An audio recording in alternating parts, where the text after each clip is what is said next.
How to fix Dongfang Qingtang Fossilized Wonders keeps crashing on Steam.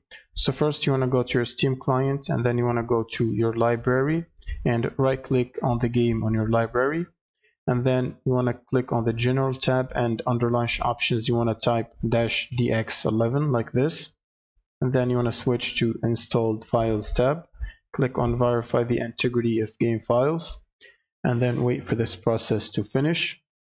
Now once this is done, you want to click on the browse button and then find the game's exe file, right click on it, go to properties and then compatibility tab.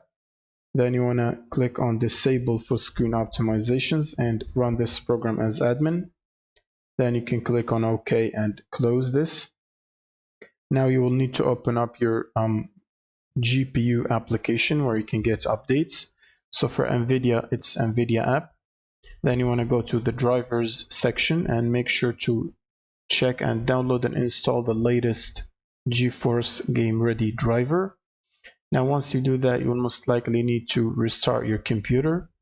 So after restarting and before opening Steam, you should launch Steam as administrator like this. Right click on it and then click on run as administrator.